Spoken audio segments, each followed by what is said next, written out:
দেখুন বন্ধুরা, কতটা সুন্দর হয়ে গেছে দেখুন।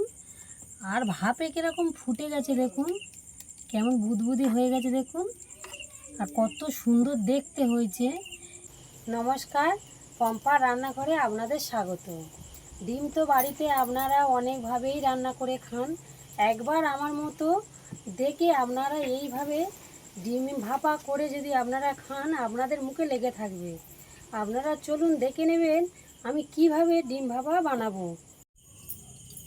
আমি উনুনের মধ্যে একটা কড়া বসিয়ে দিয়েছি, কড়ার মধ্যে জল দিয়ে দেব।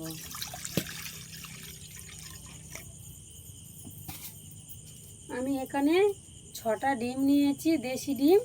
আমি ডিমগুলো সিদ্ধ করে নেওয়ার জন্য কড়ার মধ্যে আমি দিয়ে দেব। একে একে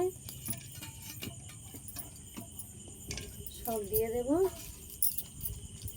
এখানে আমি লবণ দেব।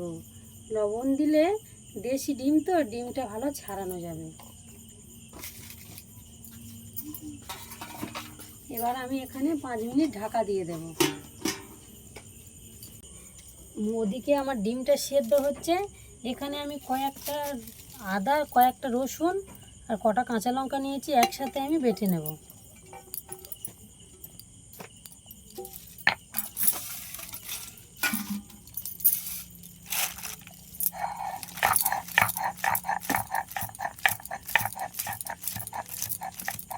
আমি একসাথেই বেটে নিচ্ছি।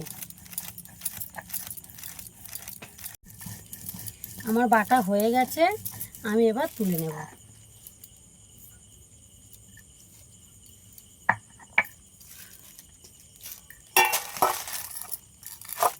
তুলে নিয়েছি। একই শিলেই আমি 20 টাকার একটা পোস্তর প্যাকেট নিয়েছি 6টা ডিমের জন্য।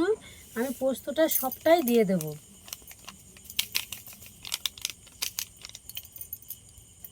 আর এর মধ্যে দিয়ে দেব কয়েকটা কাজু ভেজানো, দিয়ে আমি একই শিলেই বেটে নেব।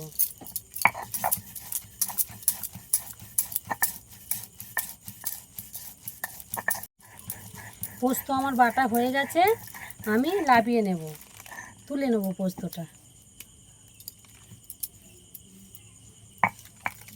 পোস্তটা একইভাবে একই থালার মধ্যে আমি তুলে নেব। 5 মিনিট পর আমি ঢাকাটা খুলে দেখব ডিম কটা আমার সিদ্ধ হয়েছে কিনা।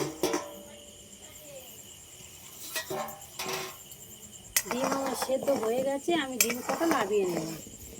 সব কটা ডিম সেদ্ধ হয়ে গেছে, আমি এর মধ্যে জল দিয়ে দেব, দিয়ে ডিম কটা আমি ছাড়িয়ে নেব।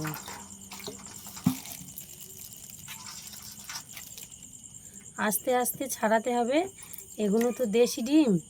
দেশি ডিম খোলা মোটা, আস্তে আস্তে ছাড়াতে হয়, না তো ডিমগুলো ভেঙে যাবে।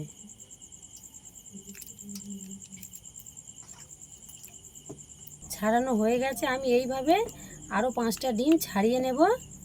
ডিম কটা আমি ছাড়িয়ে নিয়েছি। এবার আমি এইভাবে ডিমের একটু এইভাবে চেলা করে দেবো, মশলাগুলো যাতে এর মধ্যে ঢুকে যায়। সব কটা ডিম আমি এইভাবে চেলা করে নেব। দেখুন আমি এইভাবে চেলা করে নেব। আমি এবার এই ডিম কটা ম্যারিনেট করে নেব। দিয়ে দেব স্বাদ মতো লবণ, হলুদ,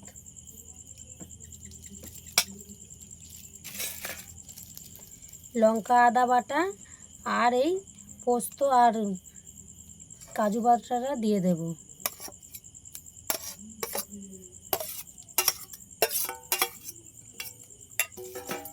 আমি রান্নাটা সর্ষের তেলে করব, তাই এখানে সর্ষের তেলটা দিয়ে দেব।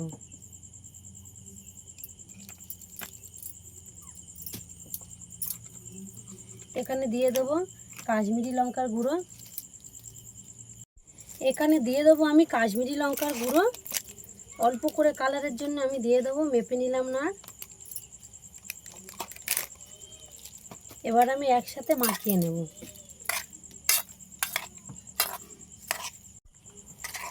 দেখুন আমার মাখানো হয়ে গেছে। এখানে আমি মশলা বাটার জলটা একটু অ্যাড করে দেব, খুব বেশি জল দেব না।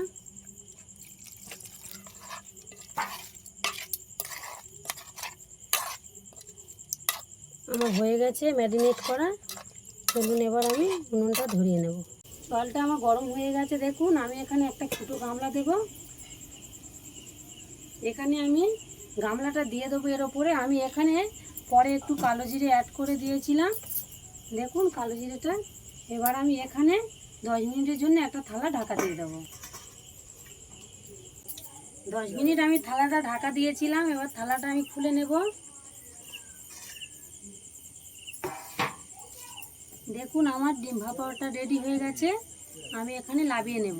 দেখুন বন্ধুরা কতটা সুন্দর হয়ে গেছে দেখুন। আর ভাপে কীরকম ফুটে গেছে দেখুন, কেমন বুদবুদি হয়ে গেছে দেখুন। আর কত সুন্দর দেখতে হয়েছে। এই কিন্তু ডিম ভাপাটা গরম ভাতের সঙ্গে খেতে খুবই সুন্দর লাগবে, আর খুবই সুন্দর হয়েছে। আজকে আমি আর টেস্ট করব না। এই রেসিপিটা আপনাদের ভালো লাগলে লাইক, কমেন্ট, শেয়ার, সাবস্ক্রাইব করে দেবেন। ধন্যবাদ।